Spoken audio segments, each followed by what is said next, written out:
Mesdames, Messieurs, bonjour. Nous sommes aujourd'hui le jeudi 20 février 2025 et dans le menu de votre émission Actu Matin, j'ai rendez-vous avec le ministre conseiller à l'énergie, eau et des mines auprès du chef de l'État avec Romain Goualé. Nous ferons le point de cette mission de sensibilisation des occupants sous les lignes de haute tension de la SBE et bien d'autres sujets d'actualité.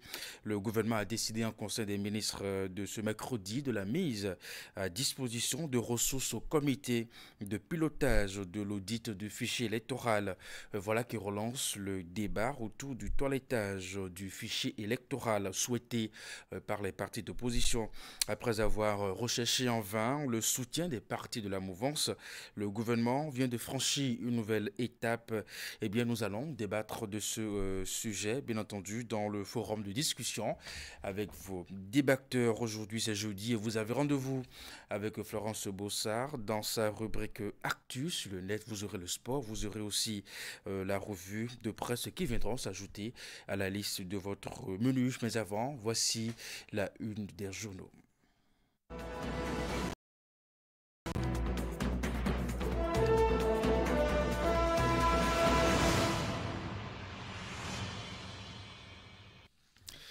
Ce que dit la presse ce jeudi matin, on commence avec le quotidien Fraternité, validation du budget, de l'audit du fichier électoral, bonne foi du gouvernement, les regards sur l'opposition. Le montant est de 159 millions de francs CFA approuvé en Conseil des ministres et puis ensuite facilitation du commerce agricole entre le Bénin et le Nigeria, un soulagement pour les acteurs dans les échanges transfrontaliers. Revêtement des AME à partir de 2025, le gouvernement dévoile son plan. Ensuite, projet, bien entendu, de préparation de la mise à l'échelle du cadastre. La première phase bouclée. Prochaine extension sur Porte-Nouveau et Parakou. On retrouve à présent le matinal audit du fichier électoral. Près de 160 millions de francs CFA débloqués pour l'opposition. Le gouvernement montre sa bonne foi. Limitation de l'excès de vitesse au Bénin, la répression étendue aux motocyclistes et puis visite de Fortu Baguidi à l'état-major du théâtre de l'opération Mirador. Huiler le dispositif contre la pègre terroriste et puis éducation.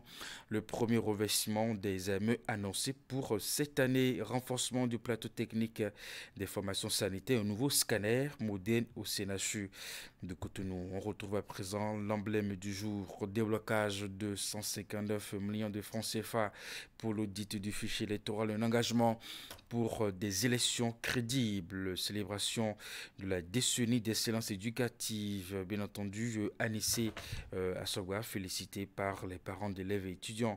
Réouverture partielle du passage fluvial entre le Bénin et le Niger vers une reprise progressive des échanges. Matin libre à présent au sujet d'audit du fichier électoral des aveux pour les partis de la mouvance. C'est la position du journal Matin libre, une usine de compostage pour valoriser les déchets organiques.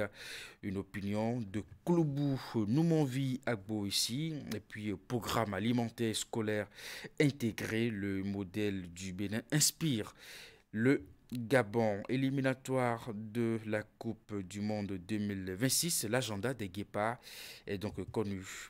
Le coopérant à présent retour sur le processus d'aboutissement au renouveau démocratique au Bénin en exclusivité la lettre par laquelle le président Kérékou a pris la décision d'abandonner le marxisme, léninisme. Le doyen da Silva livre le document d'histoire secret sur la préparation en 1989 de la conférence nationale. L'autre quotidien mis à disposition de fonds pour auditer le fichier électoral, le Patrice Talon honore son engagement des centres des ministres conseillers à la GDIZ entre satisfecit, émerveillement et encouragement. Mise à l'échelle du cadastre au Bénin, la phase d'extension prend officiellement son envol. Clôture du 60e pèlerinage marial diocésain à Porte-Nouveau, Louis Vlavounour, bien entendu, ravive l'espérance chrétienne et puis modernisation modernisation de l'environnement urbain au Bénin, le gouvernement lance une campagne de fleurissement du Grand Nokwe, de Parakou et de Natitengu. Kini à présent, Conseil des ministres mise à disposition des ressources au comité de pilotage de l'audit du fichier électoral. Et puis après l'explosion au Katia et Lawadie le 11 janvier 2025, les populations déplacées invitées à rejoindre leur domicile. L'informateur, en respect du décret numéro 2001-289 du 8 août 2001, bien entendu, Ganry est déclaré d'utilité publique et puis mise à disposition de l'opposition des fonds pour l'audit du fichier électoral talon joint l'acte à la parole et puis décentralisation, l'arrêt qui confirme les nouveaux CQ et CV et puis secteur de la santé, un nouveau scanner, 64 barrettes pour le CNHU, bien entendu de Cotonou, et puis sur le sujet de Ganry qui est déclaré d'utilité publique, c'est bien entendu à travers le décret numéro 2021-289 du 8 août 2021. L'affiche du jour, autorisation de décaissement de 159 millions de francs CFA pour l'audit du fichier électoral au Bénin. Talon réaffirme son engagement pour un processus électoral équitable et transparent. Et puis ensuite, réforme foncière au Bénin, Porte-Nouveau accueille une formation dédiée aux agents immobiliers. On va retrouver un autre quotidien à présent, décryptage, info, indice des prix à la consommation, hausse de 0,3%, des prix en novembre 2024 au Bénin, baisse de 0,7% dans l'UEMOA. Élection de 2026 au Bénin en budget de plus de 159 millions de francs CFA alloués pour l'audit du fichier électoral. Élection communale de 2026, l'ANCV et son président outil des femmes pour y participer. Palmarès présent financement public de la mission d'audit du fichier électoral. Le talent prouve sa bonne foi. Le gouvernement alloue justement 159 millions au comité de pilotage.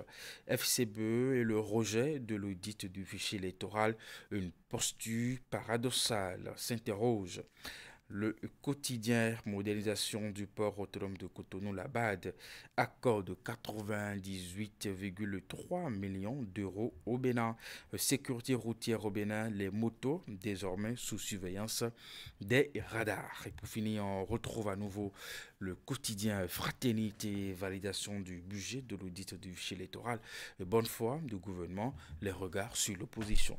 Ensuite, le montant de 159 millions de francs CFA approuvé en Conseil des ministres, facilitation du commerce agricole entre le Bénin et le Nigeria, un soulagement pour les acteurs dans les échanges transfrontaliers, revêtement des AME à partir de 2025, le gouvernement dévoile son plan et puis projet, bien entendu, de préparation de la mise à l'échelle du cadastre. La première phase bouclée, prochaine extension sur Porte-Nouveau et Parakou. Voilà pour vous l'essentiel à retenir de la une des journaux parus ce jeudi matin à Cotonou. On va retrouver Florence Bossard pour le bulletin d'information.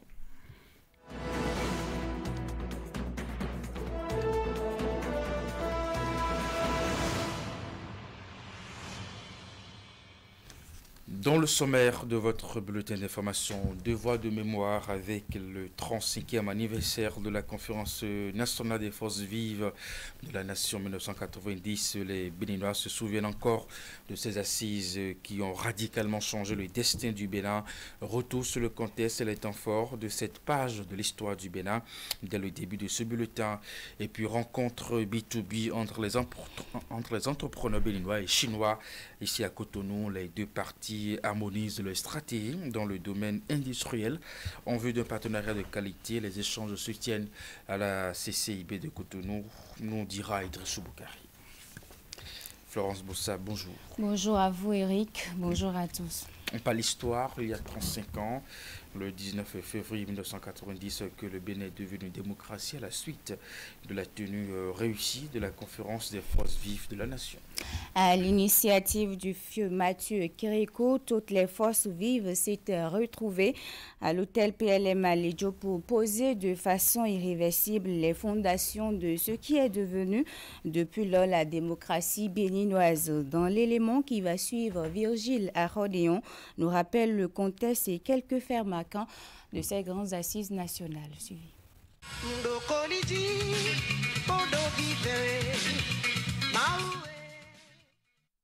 La conférence nationale souveraine de février 90 est née de l'idée d'ouverture de Mathieu Kérékou, dépassé par les contestations et les frustrations dues justement aux arriérés de salaire et à la violence de son régime.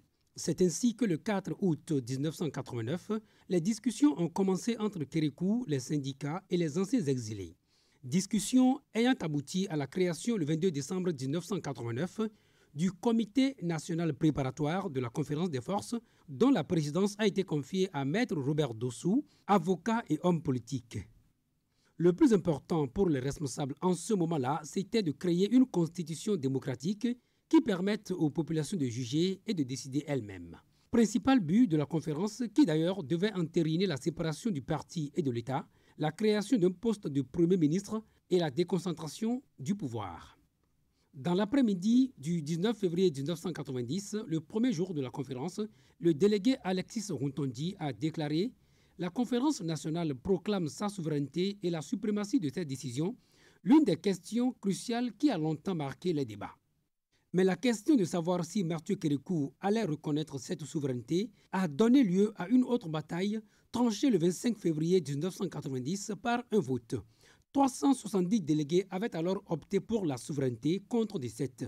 En conséquence, les décisions de la conférence sont exécutoires. A contrario, toutes celles issues du parti unique tombent en désuétude et sont illégales.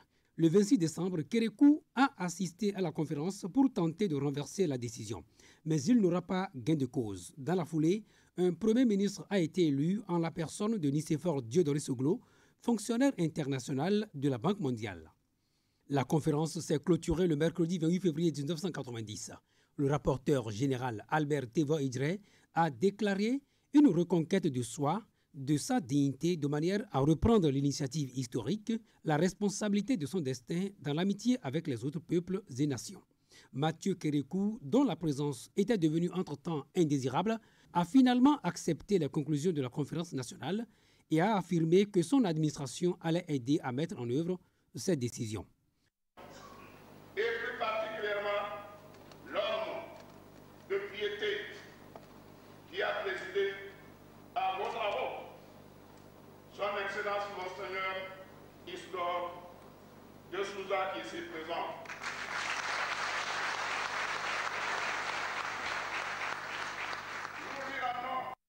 On s'intéresse maintenant au ministre conseiller qui était le mardi dernier en visite à la zone industrielle de Glodjigbe.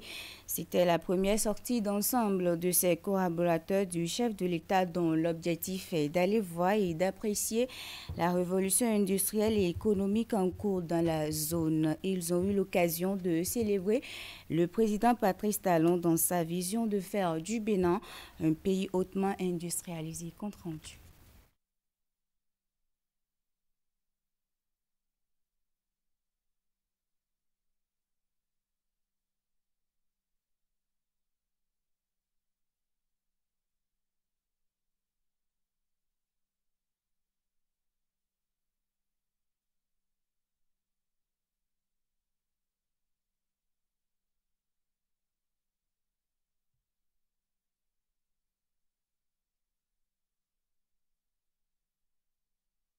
Un souci technique, certainement, avec cet élément. L'UNFPA Bénin soutient une mission conjointe de l'UNFPA Gabon et du ministère de l'Éducation nationale Gabon qui s'est déployée au Bénin. C'est pour observer et s'inspirer des meilleures pratiques en matière de gestion des cantines scolaires au Bénin. Suivez le compte rendu.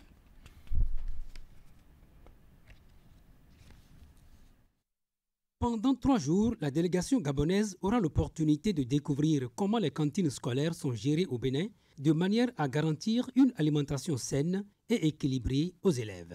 C'est un modèle qui marche bien et dont le gouvernement gabonais veut s'inspirer, selon Christelle Bouanga, conseillère du vice-premier ministre du Gabon. On veut savoir quels sont les textes et lois qui ont été mis en place. Quels sont les défis que le Bénin a rencontrés pour la mise en place, par exemple, de ces cantines scolaires? Ça n'a pas été facile parce que là, on s'est rendu compte qu'au début, ils étaient à 31,5% en 2017 de taux de couverture. Et en 2024, ils sont à 75%. Vraiment, c'est encouragé. Donc, nous, également, on veut peut-être faire également la même chose au niveau du Gabon. Au cours de la première journée, une série de rencontres. La délégation s'est également entretenue avec la coordonnatrice résidente des Nations Unies au Bénin et avec des représentants du Fonds des Nations Unies pour la population au Bénin.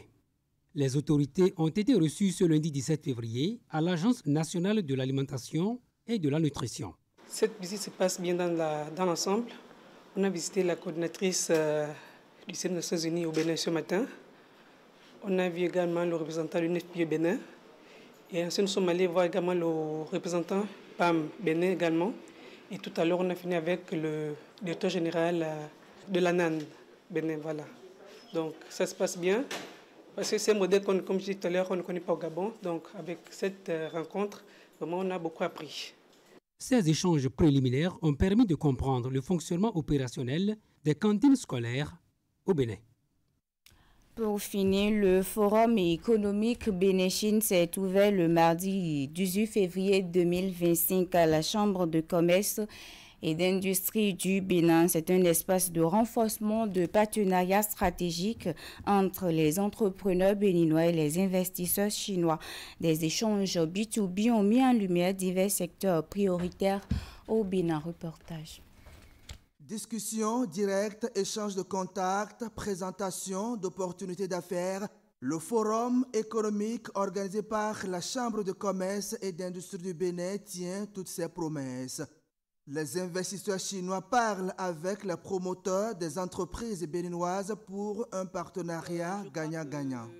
Durant cette conférence, le Bénin aussi va recevoir franchement un coup de pouce parce qu'il y en a plein de Chinois qui recherchent des affaires où ils voudront investir, c'est-à-dire mettre de l'argent pour pouvoir faire grandir les affaires. Donc vous comprenez que toutes les entreprises qui étaient présentes, ceux qui ont pu présenter leur entreprise, comme tout à l'heure notre entreprise, il y a beaucoup de Chinois qui ont récupéré nos cartes de visite parce qu'ils aimeraient bien sûr faire des partenariats avec notre entreprise. Les secteurs du tourisme, des énergies renouvelables, du BTP, de l'agriculture, du textile ont été représentés à ce forum économique. L'objectif est de renforcer la coopération économique entre le Bénin et la Chine en mettant en lumière les opportunités d'investissement et de partenariat. Depuis quelques années, le gouvernement du président Patrice Talon a engagé des réformes majeures visant à faciliter les échanges commerciaux entre le Bénin et la Chine et accroître l'attraction des investissements directs étrangers. Nous faisons des réformes qui ne sont pas bien connues. Donc c'est promouvoir le Bénin, promouvoir les réformes, promouvoir le climat des affaires, offrir aux investisseurs chinois qui viennent ce que nous sommes en train de faire. Et donc en matière d'opportunités à saisir au Bénin, en matière de partenariat. Et donc ça permet aux Béninois qui sont également au Bénin ici et qui n'ont pas la capacité de voyager, ou bien nous leur apportons des partenariats, des possibilités d'affaires. Et donc il revient au secteur privé béninois de se mobiliser pour aller à la rencontre de ces investisseurs qui font des kilomètres pour venir nous voir et chercher des opportunités. Ce rendez-vous intervient à la suite de la deuxième édition du Forum d'investissement Bénin-Chine tenu le 25 avril 2024 au Palais des Congrès de Cotonou. Eric, c'est la fin du bulletin d'information. Merci à vous, Florence Bossa. Merci pour cette présentation. Nous allons poursuivre Actu Matin de ce jeudi avant de retrouver Candido Rourinto dans sa rubrique sport. Je vous rappelle que nous serons avec le ministre conseiller à l'énergie, à l'eau et des mines auprès du chef de l'État. Avec Romaric Ogoualé, nous ferons le point de cette mission de sensibilisation des occupants sur les lignes haute tension de la SBE et bien d'autres sujets d'actualité. Et puis dans le forum de discussion, nous allons évoquer ce sujet, bien entendu, où le gouvernement a décidé en Conseil des ministres de ce mercredi de la mise à disposition de ressources au comité de pilotage de l'audit du fichier électoral. Et voilà donc qui relance le débat autour du toilettage, bien entendu, du fichier électoral souhaité par les partis d'opposition. Voici chez vous la rubrique sport.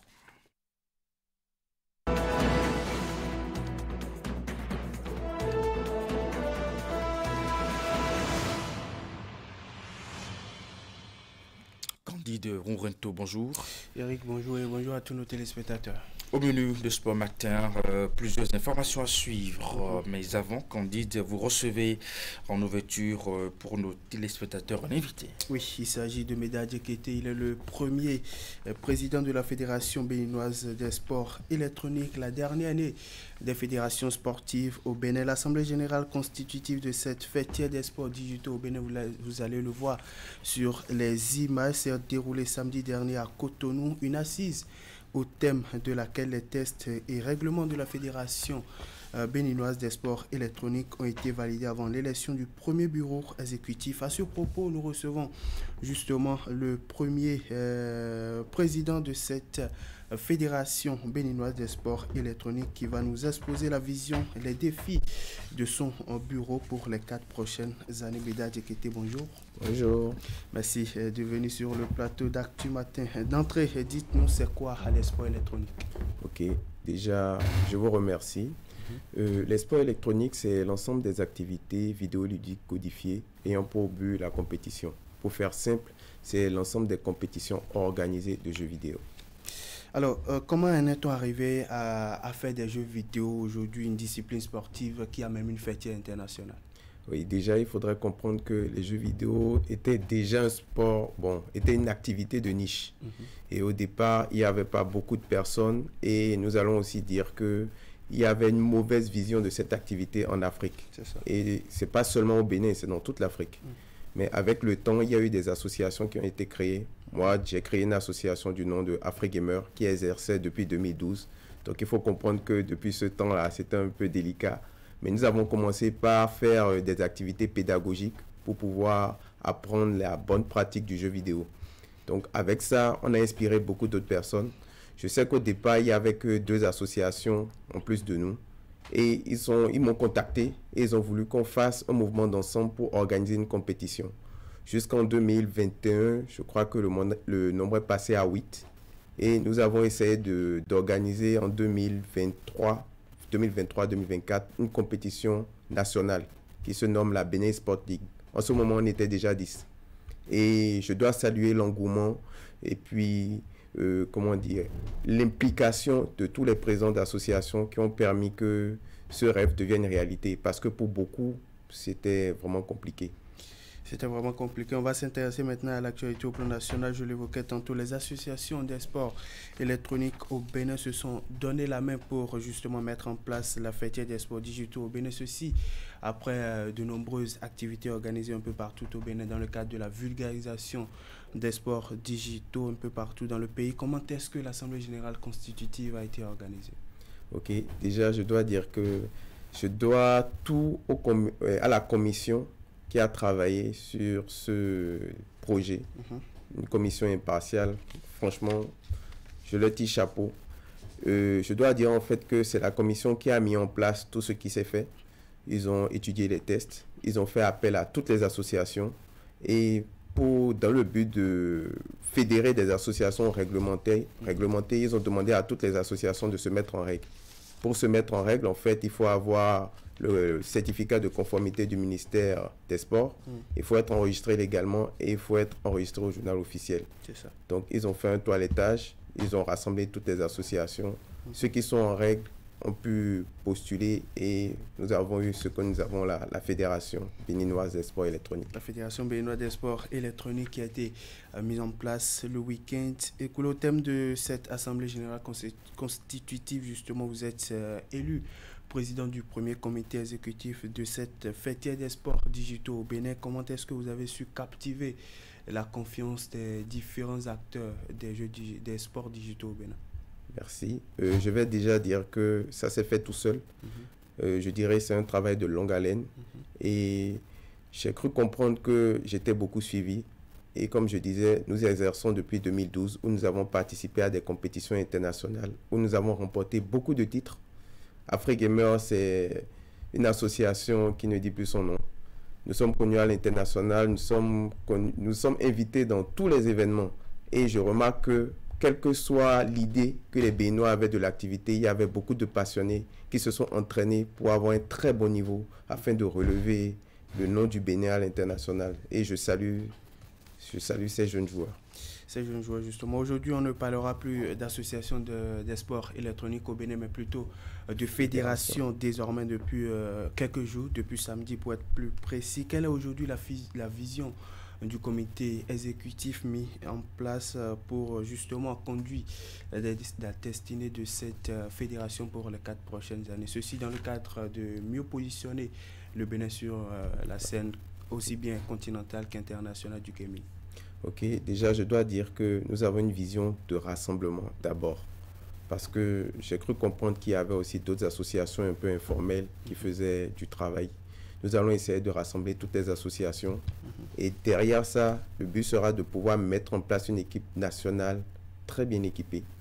Parce que tout à l'heure, j'ai parlé d'une association qui représentait bien le Bénin, mais maintenant, c'est une fédération et nous voulons conjuguer tous les efforts pour pouvoir permettre au Bénin de briller à l'international, en tout cas mieux que ce qui se faisait déjà.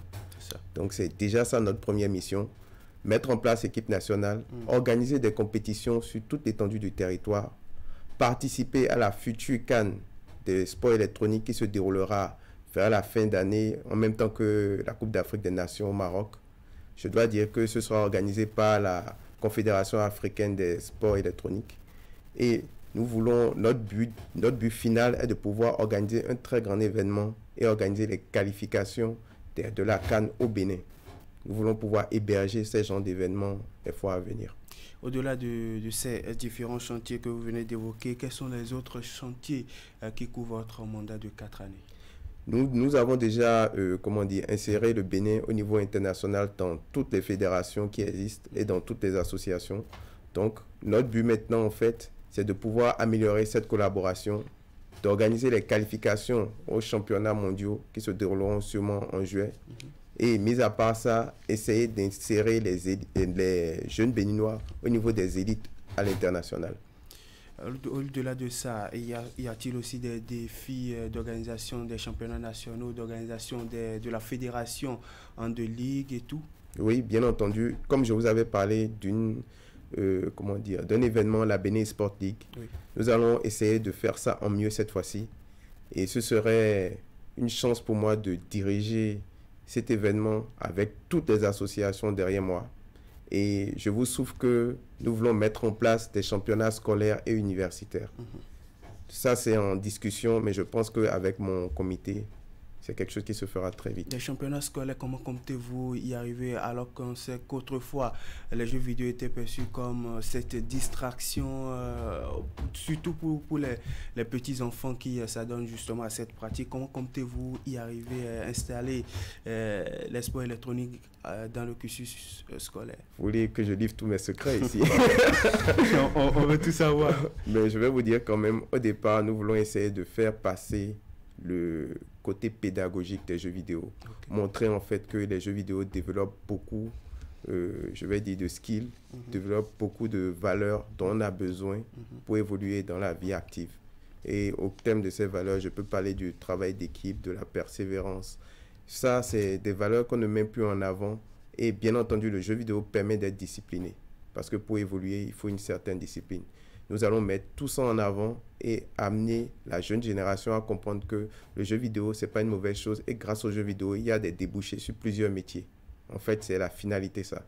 Nous allons aider la jeune génération à comprendre et à insérer les nouveaux métiers liés au numérique et aux jeux vidéo.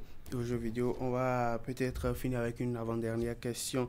Quelle est aujourd'hui la feuille de route que vous comptez adopter pour mieux faire les choses au sein de la fédération dont vous êtes le premier président, sinon le président du premier comité exécutif? Vous voulez vraiment que je livre tous les secrets là. Bien entendu, au départ, je vous ai parlé de rassemblement. Oui. Mais après ça, quand nous aurons mis l'équipe nationale en place, nous allons nous permettre de faire des tournois mensuels et bimensuels. Ceci va déboucher sur plusieurs grands événements qui sont au nombre de 4 pour le moment. C'est ça. Donc, je ne voudrais pas livrer tous les secrets tout de suite, mais bon. On vous aura compris, l'affiliation à la Fêtière internationale, vous y êtes déjà. Déjà. Vous y êtes déjà, vous êtes déjà affilié à la Fédération. Oui. Félicitations à vous. Méméda Diakité, un mot pour conclure cet entretien. Je dirais que les jeux vidéo aujourd'hui sont devenus une activité incontournable qui peuvent nourrir son homme. Et derrière ça, ça permet aussi d'accéder à plusieurs métiers du numérique. Je dirais aux parents de s'essayer, d'essayer de ne plus avoir certains blocages et de laisser les enfants s'épanouir dans le domaine. Je pense que le jeu vidéo nous permet vraiment de développer beaucoup de valeurs dont on a besoin. Est-ce que c'est un sport olympique? Oui. C'est un sport olympique. Oui. On espère voir le Bénin de toute façon pourquoi pas être représenté dans cette discipline aux Jeux olympiques pour les prochaines éditions à venir. Merci à vous, Méda Diakité, d'être venu sur ce plateau, partager avec nous la vision du premier bureau exécutif de la Fédération béninoise des sports électroniques dont vous êtes le président. Une fédération mise en place le week-end écoulé, on va dire, la dernière année des fédérations sportives au Bénin. Merci et restez avec nous pour poursuivre le tour d'horizon sportif de ce matin. Chers téléspectateurs, les matchs de barrage retour de l'UEFA Champions League ont pris fin ce mercredi justement et on connaît tous les clubs qui sont qualifiés pour l'étape des huitièmes de finale. Hier, pour les 4 derniers matchs de barrage retour, l'équipe du Real Madrid était en balade de santé à domicile face à Manchester City. Après donc sa renversante victoire 3-2 à l'Etihad Stadium en Angleterre à l'aller, il y a une semaine, la Maison Blanche s'est imposée en mode patron à domicile devant son public. Les Madrilènes se sont imposés par un score de 3-1 pour ce match de barrage retour grâce à un triplé de Kylian Mbappé. Ainsi, le Real Madrid s'impose 6-3 au cumul de scores pour s'offrir sa qualification pour les huitièmes de finale. Autre résultat, le festival offensif du Paris Saint-Germain dans le duel français justement devant l'équipe du Stade Brestois. Victoire 7-0 hier pour les champions de France devant leurs homologues de Brest FC pour la manche retour alors qu'ils s'étaient imposés par un score de 3-0 à l'aller. Après donc un succès 3-0 à l'extérieur, il faut dire que le Borussia Dortmund a été contraint au nul de score vierge à domicile et s'offre quand même sa qualification pour l'étape des huitièmes de finale. Et la surprise de ces 4 derniers matchs reste justement le match qui a opposé le PSV Eindhoven à la vieille dame. Après avoir perdu lors des matchs de barrage aller 1-2, le PSV Eindhoven s'offre l'exploit devant la Juventus de Turin en s'imposant par un score de 3-1 à domicile pour s'offrir le luxe d'aller disputer les huitièmes de finale de cette édition justement de l'UEFA Champions League. Ainsi, les 16 clubs qui vont disputer les huitièmes de finale de cette nouvelle saison de la Ligue des Champions sont bien sûr Liverpool, FC Barcelone, Arsenal, Inter, Atlético de Madrid, Bayer Leverkusen, Lyon, Aston Villa, Club Brugge, Feyenoord, Bayern, Munich, Benfica, Dortmund, le Paris Saint-Germain, le Real de Madrid, champion en titre, et puis le PSV Eindhoven. Pour ce qui est des matchs de barrage retour de l'Europa League, on aura droit à 8 différentes rencontres ce jeudi.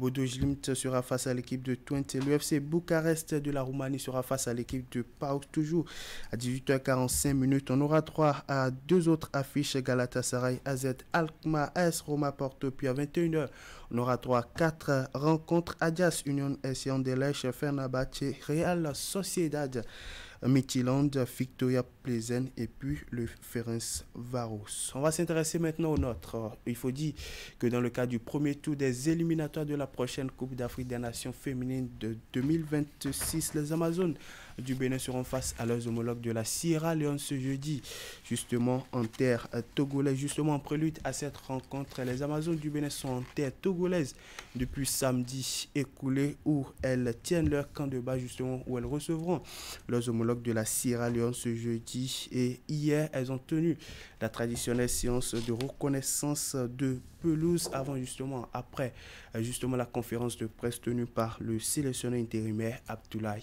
Ouzero. Comment est-ce que les Amazones du Bénin vont entamer cette rencontre ce jeudi face à leurs homologues de la Sierra Leone? On va suivre ici un extrait du sélectionneur intérimaire Abdoulaye Ouzero qui justement s'appuie sur le mot d'ordre de cette rencontre. Bah, la même chose, de l'espoir. De l'espoir, parce qu'en 2021, on ne s'est pas qualifié pour la Coupe du Monde, oui, mais on a apporté quand même de l'espoir. À travers nos performances, parce que dans le contenu, ce n'était pas mauvais. On a montré de très belles choses. On a été éliminé contre un adversaire, contre le Maroc, et c'était vraiment pas passé très loin. Après un match nul à Rabat, 2 buts partout. Et je pense que tout ce que ça avait rapporté, c'était l'espoir. Et aujourd'hui, c'est ramener cet espoir-là, parce que vous l'avez dit, l'équipe n'a pas gagné en compétition depuis 2 ans. Donc, demain, il faut vaincre le signe indien, remporter ce match-là pour redonner la confiance aux filles, mais aussi à nos dirigeants. Il faut penser à eux. Vous savez, ce n'est pas facile d'être dans la tribune et de subir. Donc, aujourd'hui, je pense qu'effectivement, pour encourager nos dirigeants à faire plus, parce que je le dis toujours, sans rentrer dans les détails, le Bénin, aussi petit qu'il soit, fait mieux en matière de traitement que certaines grandes démocraties au monde. C'est pas rien. Là où il y a eu des combats pour les femmes, pour l'émancipation des femmes, pour l'équité, au Bénin, on n'a pas eu besoin de faire ces combats-là. C'est-à-dire que nos dirigeants ont directement pensé qu'il fallait mettre les hommes et les femmes au même niveau. Et juste pour cela, il faut bien leur rendre en ramenant des victoires. Donc, demain, nous y allons effectivement pour apporter cet espoir-là, une belle victoire pour les dirigeants, afin qu'ils comprennent que nous voyons bien les efforts qui sont faits et que nous sommes prêts à aller de l'avant avec eux. Remporter le match cet après-midi face à l'équipe de la Sierra Leone, c'est bien sûr l'objectif de cette sélection nationale féminine du Bénin. Le match est prévu cet après-midi justement sur les installations du stade de Kégué à Lomé au Togo. Il faut dire que les 24 Amazones qui vont défendre les couleurs nationales justement au cours de ce premier tour des éliminatoires de la prochaine Coupe d'Afrique des Nations qui va se tenir au Maroc en 2026 sont bien entendu 3 gardiennes de but, dont une qui vient justement de la Guinée équatoriale, sinon qui évolue du côté de la Guinée équatoriale, Diane Ogou justement qui évolue dans le club de Leons Vegetarianos. Au poste justement le défenseur, on a quelques joueurs, 7 au total, dont une qui vient de Difa Hassani Djadidi du Maroc et Martine Essano justement. Au milieu de terrain, nous avons pas mal de joueuses également, dont quelques-unes qui viennent de la France, dont Abamonouali de Clermont Foot Ferrand en Détroit féminine. La joueuse justement qui est nommée Tengue Lucie, qui est la nouvelle trouvaille de cette sélection béninoise. Elle évolue justement du côté de l'AJOC en 3e division féminine justement en France. Au poste d'attaquante, pas mal de joueuses également. Imoro Kadidiatou qui vient du Maroc du club de Amjad Taroudan. On a également Aude Gbedissi qui évolue en Ligue 2 française justement du côté du RC Lens, et puis Milad Sadikou qui évolue du côté de l'AJOC en Détroit féminine. Donc voilà ainsi présentée la liste des Amazones qui vont défendre les couleurs du Bénin au cours de ce premier tour qualificatif pour la prochaine Coupe d'Afrique des Nations féminine 2025. Eric, on va s'arrêter ici ce matin. Merci à vous, Candide Rourinto. Nous souhaitons une bonne chance pour nos Amazones dans leur compétition. Merci aussi à votre invité pour sa présence dans Actu Sport. Avant de retrouver notre invité, le ministre conseiller en charge de l'énergie, de l'eau et des mines pour nos moments d'échange, nous allons marquer une pause.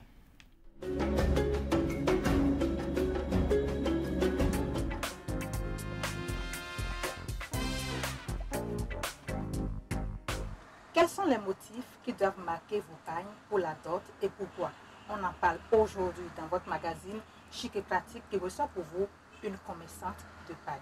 Alors pour une dot réussie, on a l'habitude de dire que pas d'hibiscus, pas de mariage. Alors regardez, ça c'est le motif hibiscus qui symbolise l'harmonie dans le foyer, un mariage réussi et tout, voilà. Nous nous invitons dans vos cuisines aujourd'hui. Je suis à la cuisine et à une étape de la cuisson, je me rends compte qu'il y a beaucoup de sel dans le repas. comment y remédier. On en parle avec notre invité du jour. Par exemple, à la fin, quand le riz a fini, par exemple, de préparer, vous vous rendez compte que c'est salé. Vous coupez une pomme de terre en deux, et mettre dans la sauce. Là, ça absorbe le sel dans. Comment réussir la salsa? C'est le thème de ce numéro de votre magazine Chic et Pratique. Il faudra constater qu'il y a les mouvements qui varient en fonction des hommes et des dames. Les hommes ici, nous allons les appeler les cavaliers et les dames les cavalières.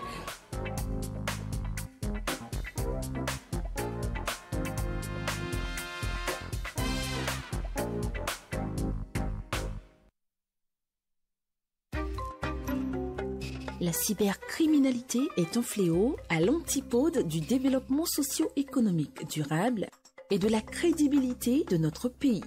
Ne permettons pas aux cybercriminels et gaïmans de salir la réputation de notre pays et de ruiner nos efforts collectifs en faisant fuir les investisseurs. Ensemble, combattons la cybercriminalité en dénonçant les gaïmans. Pour tout renseignement et assistance contre la cybercriminalité, appelez les numéros 63 09 51 61, 63 09 51 62, 65 48 78 74 ou écrivez à l'adresse mail ocrc@dgpr.bj.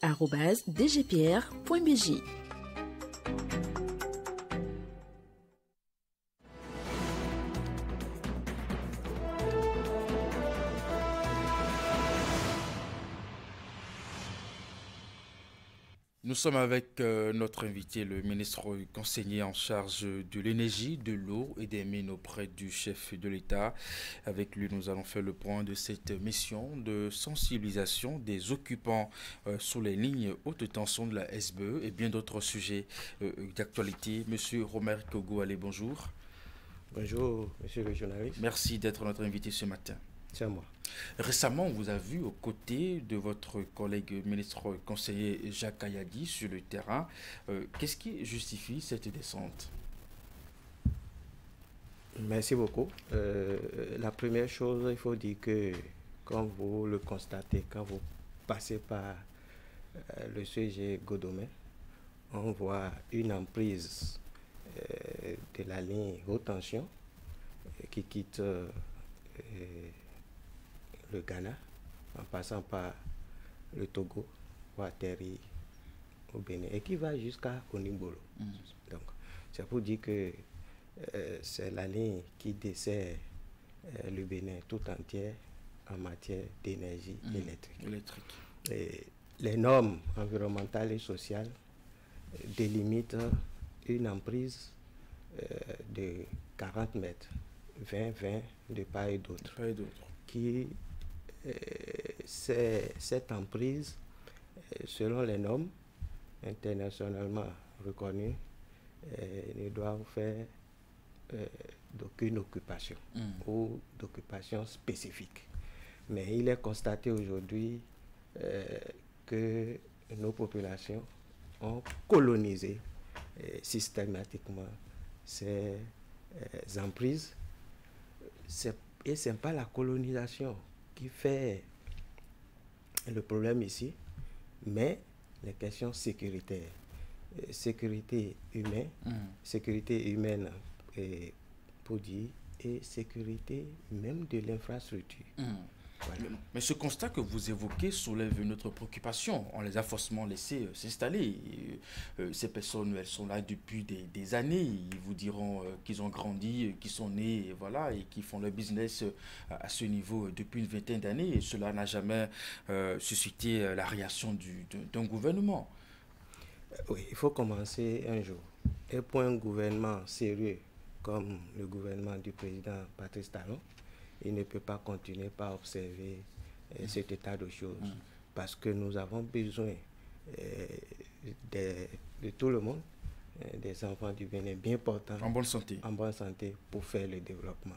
D'où cette descente, pas pour aller déguerpir, mais pour sensibiliser les populations sur les conséquences, que ce soit sur la santé, sur l'environnement, etc.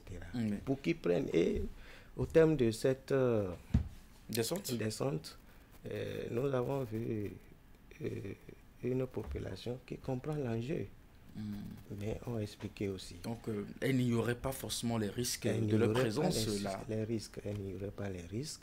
Mais ce qui est important de savoir ici, c'est la densité de cette colonisation. Vous ne pouvez pas comprendre que sur cette portion que nous avons visitée, qui quitte le CG Godomé jusqu'à la limite, si on veut localiser PK14 par derrière, c'est près de 1000 personnes sur plusieurs activités. Nous avons des boutiques, des soudeurs, des garages, les gravions, etc. De petits restaurants. Donc, on peut même dire aujourd'hui que les gens ont déjà mis des petites cabanes où nous avons des familles. Vous avez passé ici des gens qui préparaient comme si c'était une cuisine sous la haute tension. C'est ça la spécificité, la dangerosité. Le risque est mortel. Donc, c'était une approche de sensibilisation et pour que les populations puissent prendre les dispositions. Et que nous-mêmes, nous avons annoncé les prochaines phases pour dire les prochaines phases, c'est pour enlever systématiquement. On peut voir venir que non. La démarche, certes, il y a une sensibilisation, mais à vrai dire, derrière cette sensibilisation, il y a un projet de déguerpissement. Le mot est peut-être fort, mais nous gardons encore en mémoire ces opérations de déguerpissement dans Cotonou. Beaucoup de Cotonois et Cotonoises en souffrent jusqu'à ce jour. Est-ce que vous pensez aller vers une opération musclée dans les tout prochains jours? Contrairement à votre appréhension, nous sommes focus à aller de l'avant. Il ne faut pas nous ramener au début de ce régime où il fallait aller par la main forte. Aujourd'hui, le Béninois a compris l'enjeu du développement, la vision du chef de l'État à faire de ce pays un pays développé. Donc, vous voyez systématiquement, la population accompagne. Et c'est ce que nous avons vu à travers cette descente, où les femmes ont compris en leur expliquant. Parce que quand vous restez sous ces champs électromagnétiques, vous sortez avec des maladies que je ne suis pas spécialiste, mais ils vont venir. Mais au bas, vous prenez les cancers. C'est les complications de reproduction pour les femmes. Et pour les hommes, ils ne s'en rendent pas compte. C'est des maladies silencieuses. C'est les problèmes érectiles. Voilà, vous comprenez? Donc, et même pour l'infrastructure, parce que, et c'est le lieu de vous dire, vous-même, vous devez aller faire un tour pour regarder. Nous avons un compatriote qui a installé son garage de BTP. Vous voyez les manœuvres, les pelliteuses. Lorsqu'ils redressent leur engin, ça peut endommager l'infrastructure. Donc, c'est le Bénin qui serait coupé. Or, aujourd'hui, on travaille à maîtriser. C'est l'arrimage qu'il faut voir entre cette descente. On est en train de sécuriser l'énergie. Donc, c'est pour dire que le travail se fait de façon complète et non isolée. Je sais que vous allez en venir. On était à Glodjibé. On a besoin de l'énergie là-bas. Mais si la fourniture n'est pas permanente, comment on va pouvoir dispatcher? Nous allons évoquer ce sujet tout à l'heure. Alors, après cette descente, quelle va être la suite? Il y a des dates qui sont lancées pour permettre aux populations de prendre les dispositions, de libérer les lieux? Oui. Et comme je le disais, pour un gouvernement sérieux et comme un gouvernement du président Talon, on ne peut pas faire les trucs à moitié. Et après cette phase de sensibilisation, nous allons passer à une autre phase de libération pour sécuriser l'infrastructure afin d'assurer la continuité du service énergétique et de protéger l'environnement et les populations. C'est important. Donc, les services, pour ne pas vous dire techniques, qu'est la CEB, va continuer le travail, puisque nous, il fallait aller montrer que c'est le gouvernement qui a déclenché le processus. Maintenant, les aspects techniques, parce que vont être poursuivis avec la CEB qui est en charge de sécuriser cette infrastructure. Maintenant, en ce qui nous concerne, nous allons appuyer la CEB afin de travailler avec les populations parce que, je vais vous dire quelque chose, en lisant les commentaires lors de la publication, c'est même les populations qui disent, c'est ce que nous demandons au gouvernement, et que c'est même pas cette session-là seule qu'il faut visiter, qu'il fallait aller à Womé, qu'il fallait aller à Akpakpa, à Tokan, etc. C'est pour dire que l'enjeu est global et que le gouvernement a bien vu, voilà, partout, le gouvernement a bien vu en envoyant ses émissaires pour cette sensibilisation. En tout cas, pour les besoins de la santé, on espère que les populations vont accompagner cette démarche du gouvernement en respectant les dates qui sont communiquées. La date du 28 février 2025, date butoir pour libérer donc l'espace public. On en vient à présent à cette descente, monsieur le ministre conseiller, ce mardi. L'ensemble du collège des ministres conseillers était à la GDZ dans la zone industrielle de Glodjigbe. Qu'est-ce que vous êtes allé faire là-bas? Une visite, une promenade. Vous avez lâché le mot. Le bureau vous fatiguait. Vous avez lâché le mot, puisque j'ai lu aussi les ministres conseillers en promenade. Mais je vous souhaite cette promenade. Elle est utile. Monsieur Eric, elle est utile. Ça va vous donner des visions de santé. Vous allez voir le progrès concret des actions du gouvernement du président Patrice Talon. Donc je vous souhaite, et je souhaite à tous les journalistes de Canal 3 cette promenade. Pas pour aller couvrir, mais vous-même faites cette promenade. Vous allez revenir avec une tête remplie d'innovation et de progrès. Donc ce que nous on est allé faire là-bas, c'est une descente d'immersion. Parce que comme vous le savez, les ministres conseillers, ce n'est pas le bureau, c'est plus le terrain.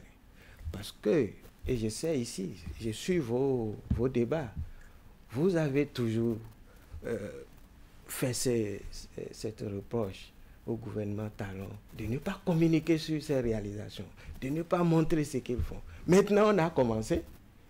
En moins de 2 mois, vous voyez qu'on fait des promenades. Mais que faut-il faire encore? Donc nous sommes allés pour voir de façon spécifique ce qui se fait à Glodjigbe.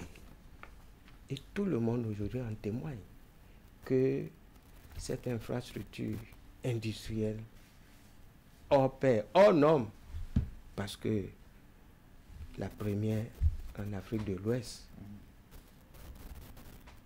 continue d'être cette fleuron que nous devons promouvoir. Et nous sommes les premiers qualifiés aujourd'hui pour faire ce job.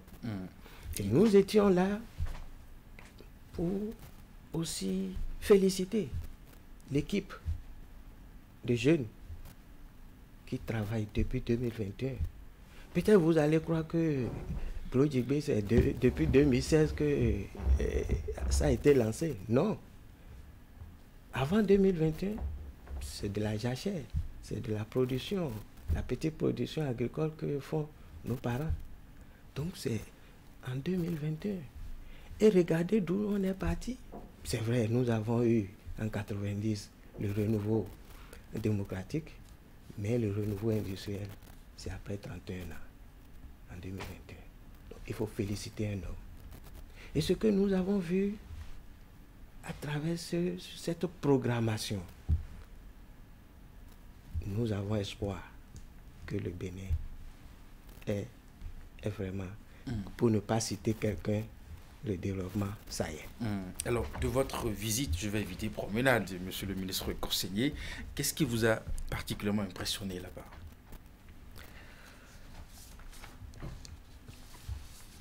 Deux, trois choses. Première chose, on a vu une programmation.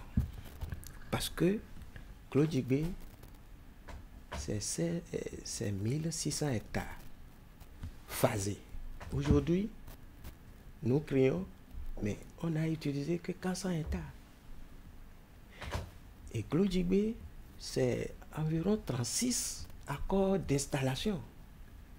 Aujourd'hui, nous ne sommes que à environ 14 unités. Et ces 14 unités ont déjà généré plus de 14 000 emplois directs. Ce n'est pas du cinéma, ce n'est pas des chiffres dans les rapports. Je vous ai dit, je vous souhaite d'aller là-bas. En promenade, vous allez voir les Béninois, les jeunes filles, les jeunes hommes à l'œuvre. Vous savez, on parcourait les lignes, mais j'étais sidéré de voir des jeunes hommes qui ne s'occupaient même pas de nous, ils étaient concentrés à la tâche. Ça, c'est le modèle du nouveau Béninois, ça, qui est à la tâche. Et c'est ce que le président Patrice Talon a su insuffler à chacun de nous. Voilà. Vous pensez quand même aussi qu'aujourd'hui, nous avons atteint un niveau de transformation de nos produits agricoles en termes industriels. Il faut quand même que nos matières premières puissent être transformées, n'est-ce pas, au Bénin. Vous pensez aussi que c'est un idéal qu'on a atteint? Exactement, monsieur le journaliste. Et c'est un élément phare. Je vous donne un exemple. J'ai pris 2 t-shirts là-bas. J'en ai acheté.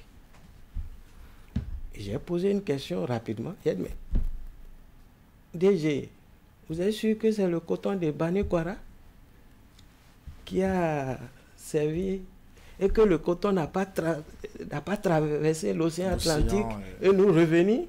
Il dit non. Il dit, monsieur le ministre conseiller, vous allez voir vous-même. Et on est allé, on a parcouru la chaîne. Donc, AgroJigbé, c'est un système intégré.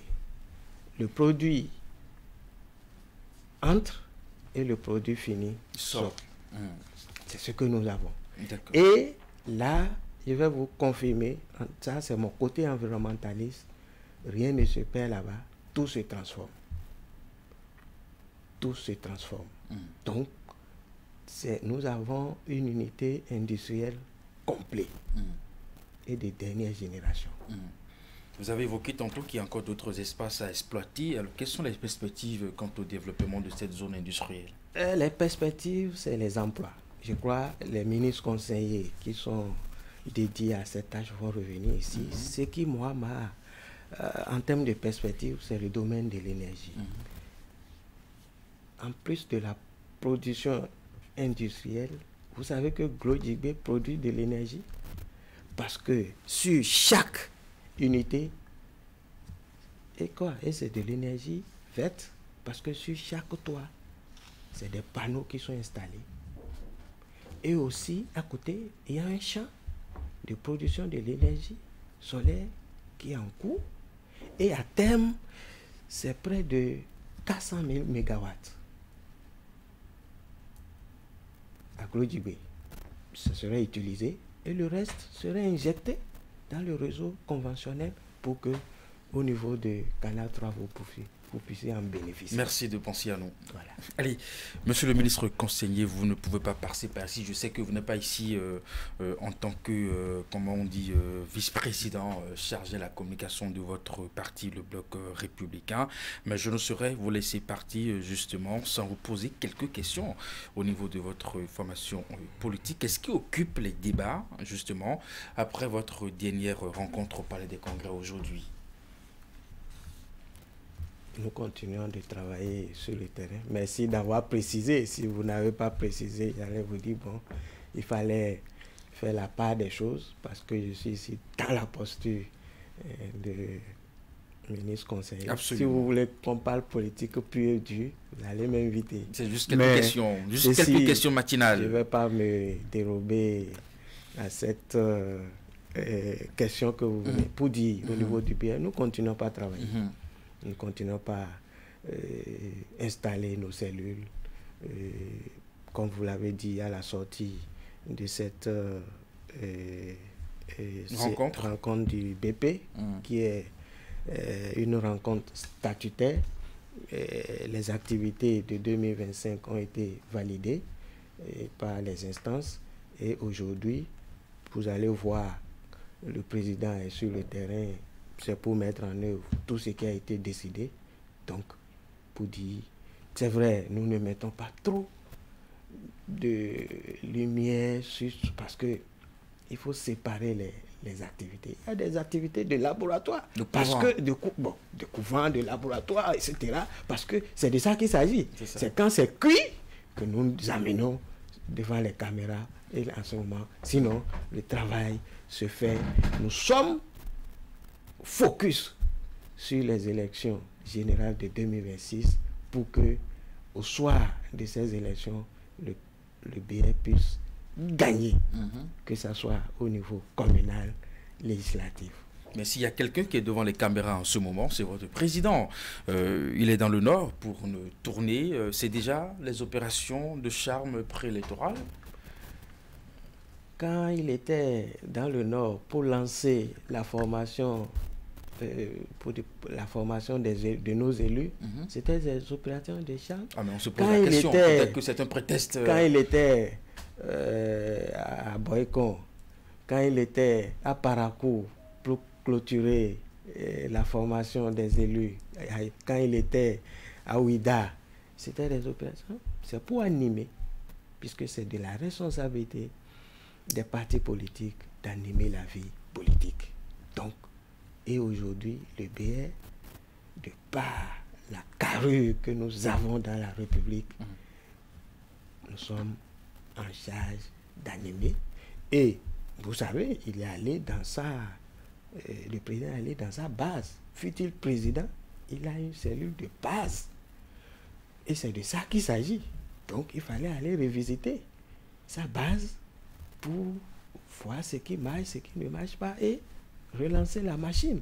Et autant que nous sommes, chaque week-end, tout le monde descend. Vous êtes invité aussi à aller dans vos bases. Bon, vous savez, le président d'un parti, quand il sort, il faut mettre la lumière. Le week-end où il était, moi j'étais ailleurs, d'autres camarades étaient dans leur base, etc. Il faut quadriller le pays, parce que nous sommes en train de travailler. Mais vous le savez, nous devons conserver le pouvoir. C'est votre objectif. C'est notre objectif et c'est ce qui doit être. Parce que, au vu de tout ce qu'on vient de dire, ces investissements, vous croyez qu'on peut laisser ça pour que ça... Non. Il faut que les gens qui comprennent l'enjeu puissent poursuivre le job. C'est de ça qu'il s'agit. Une dernière question, monsieur le ministre conseiller. Chez les démocrates, le processus de désignation du duo de candidats est amorcé. Au bloc républicain, c'est le statu quo. À quand l'ouverture des débats dans ce sens? Je ne sais pas si vous avez lu les statuts des démocrates ou bien si vous avez lu les statuts du BR. Le BR, au terme de ces statuts, a des organes et des deadlines pour enclencher ces questions. Donc, au temps opportun, les organes dédiés à ce job vont s'activer et dès que moi j'aurai les ressources pour communiquer autour. Ce deadline, ce n'est pas encore arrivé? Je vous ai dit tout à l'heure qu'il y a des activités de laboratoire. Donc nous sommes en laboratoire. Vivement que nous ayons les résultats des activités de laboratoire. Monsieur le ministre conseiller, merci. Ça va être la fin de nos moments d'échange. Vous avez un dernier mot? C'est de remercier tous les Béninois et vous remercier aussi pour dire que nous devons continuer par accompagner le gouvernement du président Talon dans tout ce qu'ils font. Parce qu'aujourd'hui, ce gouvernement a mis la barre à un niveau et tous les Béninois doivent garder ce joyau pour qu'on ne redescende pas. C'est ça. Merci à vous, Romaric Ogoualé. Je rappelle que vous êtes le ministre conseiller en charge de l'énergie, de l'eau et des mines auprès du chef de l'État. Avec vous, nous avons discuté de cette mission de sensibilisation des occupants sur les lignes haute tension de la SBE et bien d'autres sujets d'actualité. Merci de votre disponibilité. Je vous souhaite une très bonne journée. Merci beaucoup. Altumaté se poursuit, mais avant, on va marquer une pause.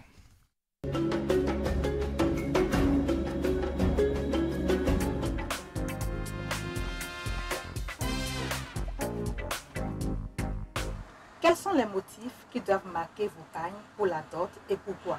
On en parle aujourd'hui dans votre magazine Chic et Pratique qui reçoit pour vous une commerçante de pagne.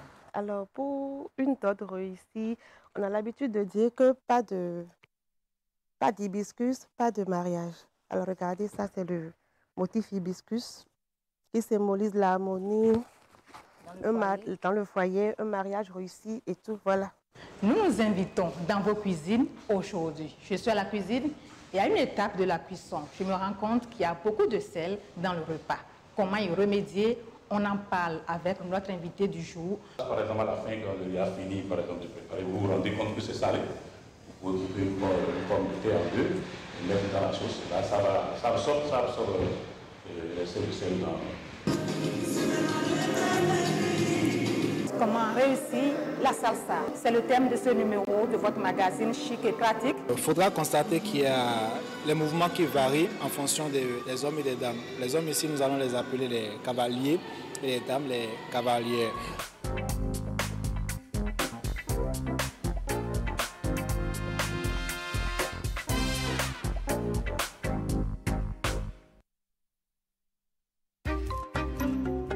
La cybercriminalité est un fléau à l'antipode du développement socio-économique durable et de la crédibilité de notre pays. Ne permettons pas aux cybercriminels et gaïmans de salir la réputation de notre pays et de ruiner nos efforts collectifs en faisant fuir les investisseurs. Ensemble, combattons la cybercriminalité en dénonçant les gaïmans. Pour tout renseignement et assistance contre la cybercriminalité, appelez les numéros 63 09 51 61, 63 09 51 62, 65 48 78 74 ou écrivez à l'adresse mail ocrc@dgpr.bj.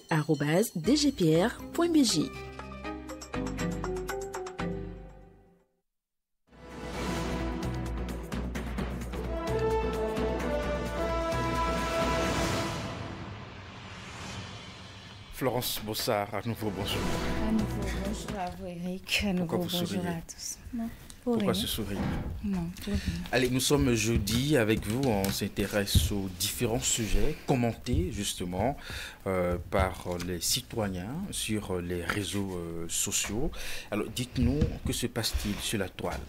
Eric, les internautes béninois se sont prononcés sur ce qui reste comme acquis de la conférence nationale des forces vives du 19 février 1990, sans oublier qu'ils sont tout de même dérangés par la fréquence des attaques terroristes dans le nord du Bénin. On va donc suivre tout ceci à travers ce résumé.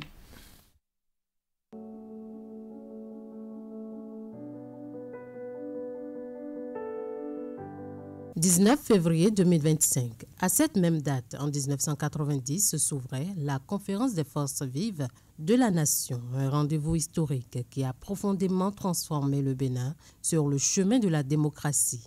35 ans après, les internautes expriment leur inquiétude sur l'entretien qui a été fait de cette expérience unique en Afrique. Voici quelques-unes de leurs réactions. La conférence nationale est un état d'esprit que notre peuple, dans sa marche politique, a su construire avec des acteurs de première ligne et de nombreux ouvriers de l'ombre. C'est un héritage précieux, un testament de nos pères. Cet état d'esprit, symbole de victoire, doit être sauvegardé car la conférence nationale reste le souvenir d'une humilité dans une posture de pardon qui est lui-même chemin de liberté et de progrès durable, a fait savoir Célestine Zanon. D'autres internautes ont commenté cette actualité également. Pour pérenniser les acquis issus de cette conférence, il faut la volonté politique. Sur la revalorisation du site ayant abrité l'événement et réfectionner l'hôtel PLM Alédio car elle est l'événement qui fait la fierté du pays dans la sous-région.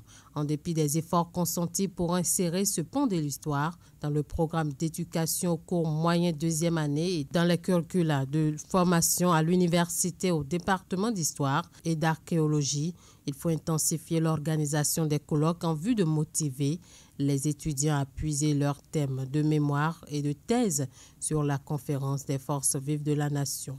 Nos artistes sont mis à contribution pour susciter la sensibilité de ce pan de l'histoire. Une prise de conscience s'impose.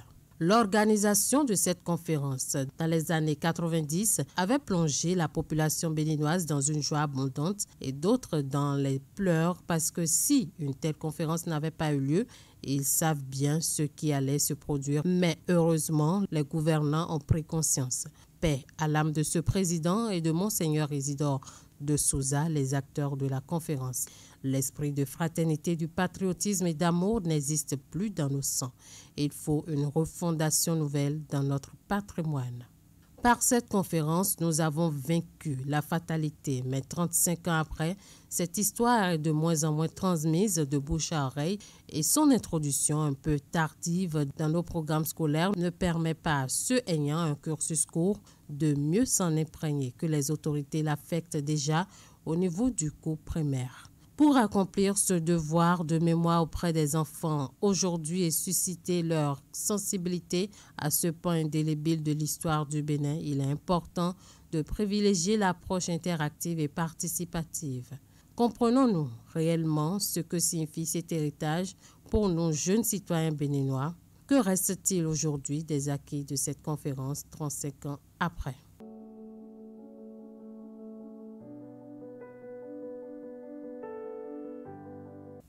Dans la suite de l'actualité sur le net, le Bénin a été de nouveau attaqué à hauteur de Banikwara dans le nord du pays. Bilan, 6 soldats béninois tués et une quinzaine d'agresseurs neutralisés. Sur la toile, les internautes sont dérangés par la fréquence des situations de ce genre qui surviennent de plus en plus. Ils proposent quelques pistes de solutions.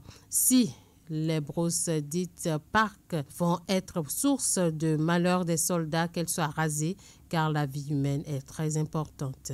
Il faut revoir le positionnement de nos forces armées sur le territoire national. Une concentration des forces dans ces zones s'impose. Paix aux âmes des enfants du Bénin morts sur le front et pour la patrie. Nos condoléances aux familles. Le Bénin est reconnu par sa culture vaudou et si tous les dignitaires du vaudou se réunissent en prenant le contrôle de l'armée béninoise, tout en préparant spirituellement nos guerriers et quant aux autres religions, union de prière. Ensemble, luttons contre le terrorisme au Bénin, a écrit simplement cet internaute. Il faudrait mutualiser les forces pour venir à bout des forces malsaines et envahissantes. Aller en rang dispersé n'est pas forcément la solution, comme nous le constatons depuis longtemps et de manière objective aussi. Malgré tout le système mis en place par le gouvernement et nous constatons toujours des attaques de l'ennemi, c'est déplorable que le chef de l'État et son gouvernement prennent des dispositions car nos frères et sœurs, parents et amis sont en danger. On a l'impression que les dirigeants de la CEDEAO sont plus préoccupés par les coups d'État que par les attaques terroristes.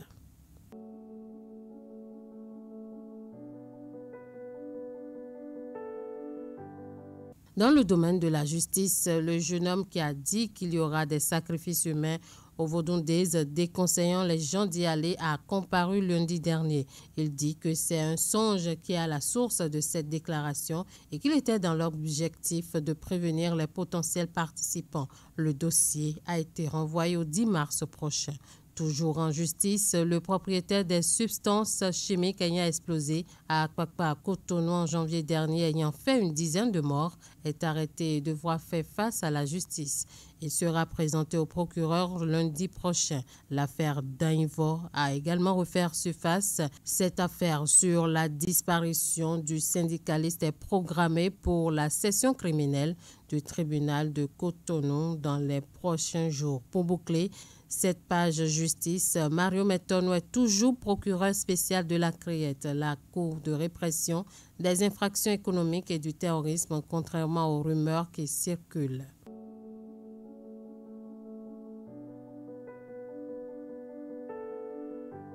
Le commissariat de Ouégbou cambriolé dans la nuit du dimanche au lundi 17 février 2025, malgré la présence régulière de policiers. Les hors-la-loi, selon les informations, se sont introduits dans le commissariat de police et ont emporté 2 motocyclettes de marque Aoju 115. Les sources renseignent que dans le périmètre du commissariat où le vol a été orchestré se trouve la résidence du commissaire, le centre social, le bureau de l'arrondissement et plusieurs autres services administratifs. Mais contre toute attente, les hors-la-loi ont pu s'introduire et repartir sans que les agents en poste ne s'en aperçoivent.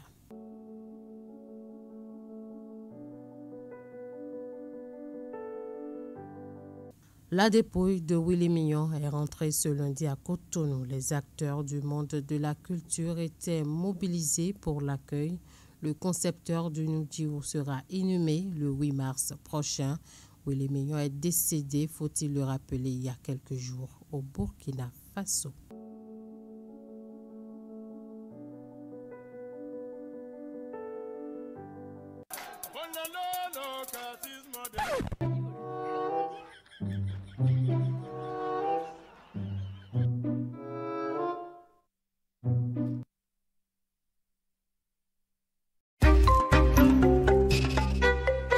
Le Gaiman est un acteur cybercriminel qui utilise illégalement les nouveaux systèmes informatiques pour soutirer de l'argent aux paisibles citoyens en les escroquant ou en les volant. Une telle activité est une infraction à la loi et est passible de sanctions contre les acteurs et leurs complices, parents, amis, religieux, spiritualistes et charlatans. Ne soyons pas naïfs. Il n'y a pas de réussite sociale sans effort. Pour tout renseignement et assistance contre la cybercriminalité, appelez les numéros 63 09 51 61 ou le 63 09 51 62, le 65 48 78 114 ou écrivez-nous à l'adresse mail ocrc@dgpr.bj.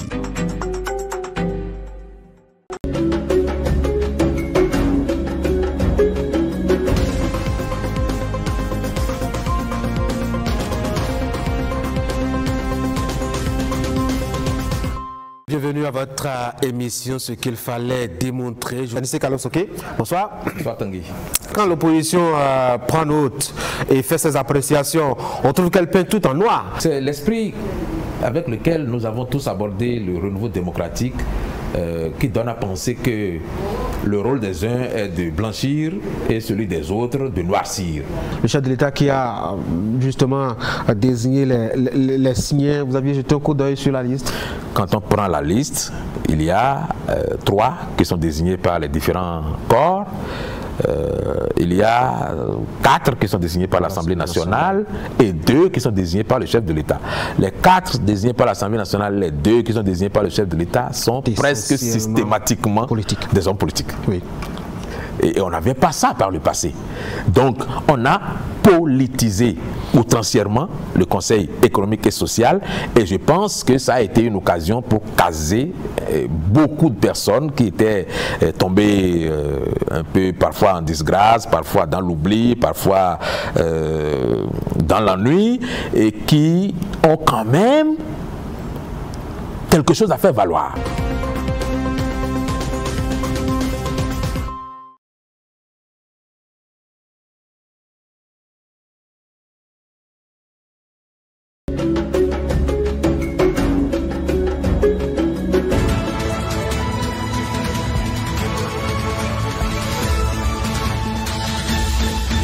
Merci d'être avec nous sur le grand rendez-vous pour ne rien rater du débat public. Ici, on décrypte, on analyse et on commente tout avec nos invités.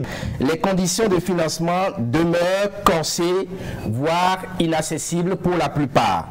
Vous allez voir l'opposant philosophique que j'appelle moi philosophique, Candide Azanaï, qui est dans cette théorie de Platon, Socrate, en a point fini. Mais vous allez voir l'opposition modérée en griffe Paul Roupet et puis l'opposant constructif Souman Toleba qui a disparu pratiquement de l'échiquier politique depuis un moment. À un an pratiquement de la déclaration des candidatures pour les présidentielles de 2026. Ça fait moins d'un an. Exactement. L'opposition ne doit plus continuer à faire du divertissement. C'est du divertissement. En fait, il faut d'abord exploiter le code électoral parce qu'eux autres, ils appellent d'abord à la réouverture du code électoral. L'audit, c'est une façade de tout ce qu'ils veulent. Est-ce que nous avons la culture entrepreneuriale chez nous? Les Béninois sont des entrepreneurs nés. Et lorsqu'on regarde le cursus de chacun, dans son ménage, dans sa famille, c'est sûr, il y a une certaine culture entrepreneuriale.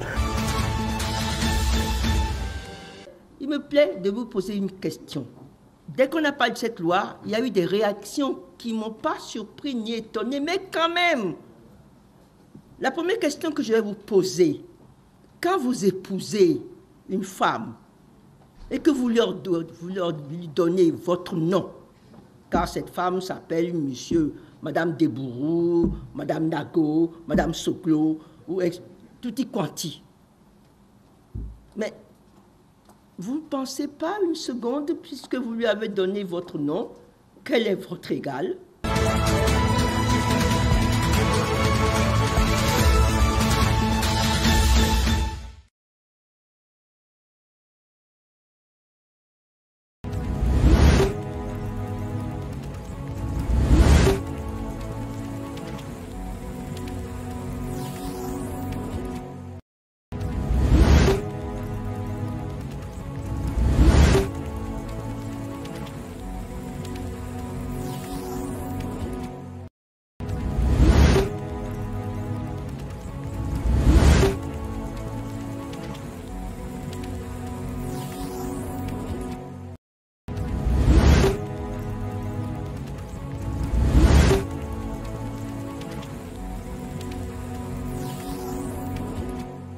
Méton est toujours procureur spécial de la CREET, la Cour de répression des infractions économiques et du terrorisme, contrairement aux rumeurs qui circulent.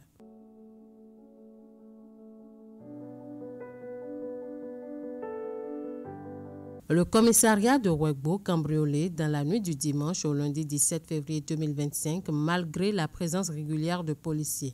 Les hors-la-loi, selon les informations, se sont introduits dans le commissariat de police et ont emporté 2 motocyclettes de marque Aoju 115. Les sources renseignent que dans le périmètre du commissariat où le vol a été orchestré se trouve la résidence du commissaire, le centre social, le bureau de l'arrondissement et plusieurs autres services administratifs. Mais contre toute attente, les hors-la-loi ont pu s'introduire et repartir sans que les agents en poste ne s'en aperçoivent.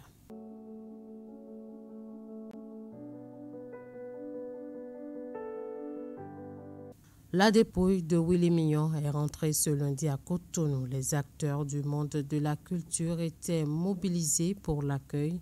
Le concepteur du Nudiou sera inhumé le 8 mars prochain. Willy Mignon est décédé, faut-il le rappeler, il y a quelques jours au Burkina Faso.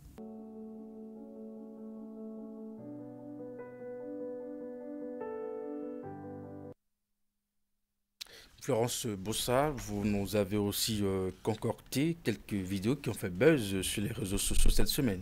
Oui, Eric Guédénon, suivez donc, chers amis téléspectateurs, quelques-unes de ces vidéos.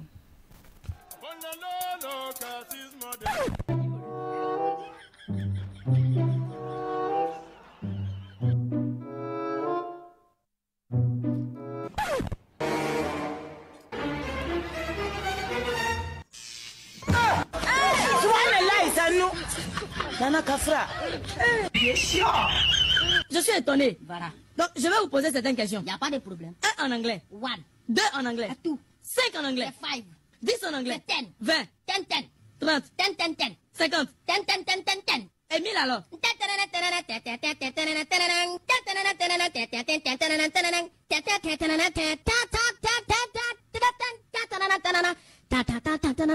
on n'a pas arrivé dans 1000. C'est bon, c'est bon. Je crois que ça fait 1000. Ça fait 1000. Qui a bu ma boisson? On te pose la question. Toi là. Mais je te parle. Quoi? Tu n'entends pas ce que je dis? Je dis qui a bu ma boisson? Je n'entends pas où?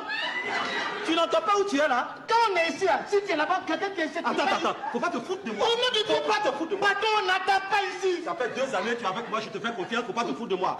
À cette distance-là, quand on parle à quelqu'un, il n'entend pas. Patron, si tu veux, mets-toi ici. Tu es sûr? J'ai dit si tu veux, mets-toi ici. Je te jure, si je me mets là, et quand tu me parles, et que j'entends, je te renvoie. Patron, tu es libre. Je te renvoie aussitôt. Tu es libre, mon patron. Si je me mets ici, quand tu me dis quelque chose, si j'ai entendu, je te renvoie. Patron, tu es libre. Ok.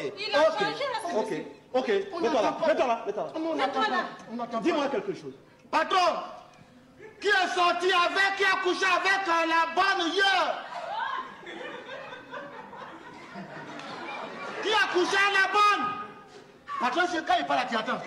Tu as raison. On n'entend pas. On n'entend pas ici là. C'est vrai. Au nom de Dieu, on n'entend pas. Je te jure, on n'entend pas. On n'entend pas. Mon chéri, ne te fous pas de moi comme ça. Madame, on n'entend pas. Tu as osé sortir avec la bonne? Je te jure. Quand on est ici, on n'entend pas. Tout ce qu'il a dit, je n'ai pas entendu. Est-ce que je passe? Madame, mets-toi là. Va-t'en. Si tu dis que je m'en mets-toi ici. Madame, mets-toi là. Ici là. Je n'aime pas ça. Mais quand tu es ici là, quand les gens ils partent, tu ne peux pas attendre. Mais comment ça? Si tu es ça, celui qui est ici là.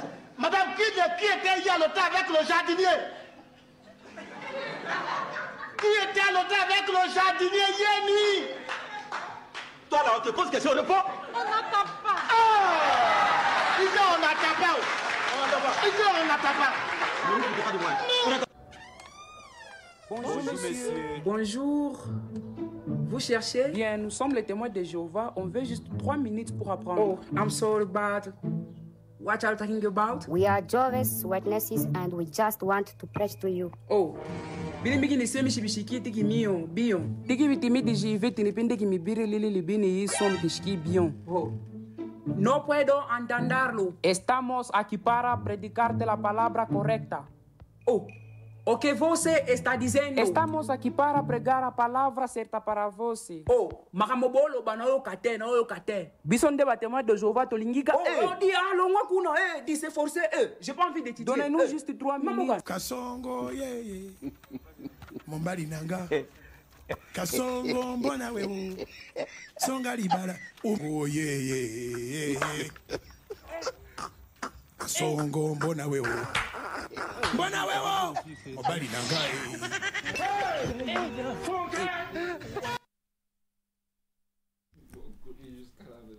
Rika, tu sur le net, c'était l'essentiel. Merci à vous, Florence Boussard. À la semaine prochaine pour d'autres vidéos et d'autres informations commentées sur Internet. On va à présent installer le forum de discussion pour aborder ce sujet consacré à l'audit du fichier électoral, le gouvernement qui finance donc l'opération. Le Gaiman est un acteur cybercriminel qui utilise illégalement les nouveaux systèmes informatiques pour soutirer de l'argent aux paisibles citoyens en les escroquant ou en les volant. Une telle activité est une infraction à la loi et est passible de sanctions contre les acteurs et leurs complices, parents, amis, religieux, spiritualistes et charlatans. Ne soyons pas naïfs. Il n'y a pas de réussite sociale sans effort. Pour tout renseignement et assistance contre la cybercriminalité, appelez les numéros 63 09 51 61 ou le 63 09 51 62, le 65 48 78 114 ou écrivez-nous à l'adresse mail ocrc@dgpr.bj.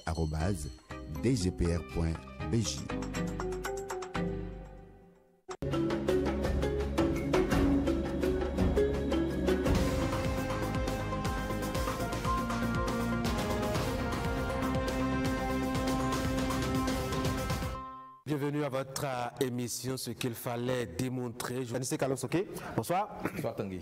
Quand l'opposition prend note et fait ses appréciations, on trouve qu'elle peint tout en noir. C'est l'esprit avec lequel nous avons tous abordé le renouveau démocratique qui donne à penser que le rôle des uns est de blanchir et celui des autres de noircir.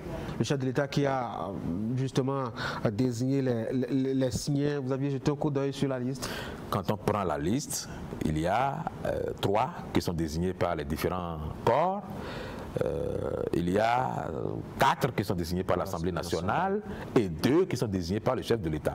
Les 4 désignés par l'Assemblée nationale, les 2 qui sont désignés par le chef de l'État sont presque systématiquement des hommes politiques. Oui. Et on n'avait pas ça par le passé. Donc, on a politisé outrancièrement le Conseil économique et social, et je pense que ça a été une occasion pour caser beaucoup de personnes qui étaient tombées un peu parfois en disgrâce, parfois dans l'oubli, parfois dans l'ennui, et qui ont quand même quelque chose à faire valoir.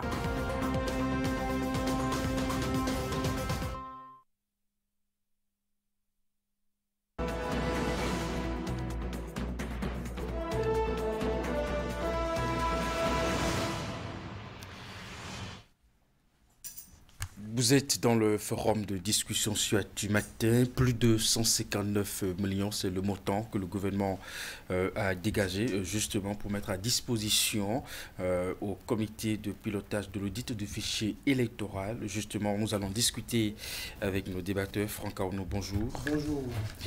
Avec vous ce matin, Stanislas Anoua, vous êtes journaliste, chroniqueur engagé. Bonjour.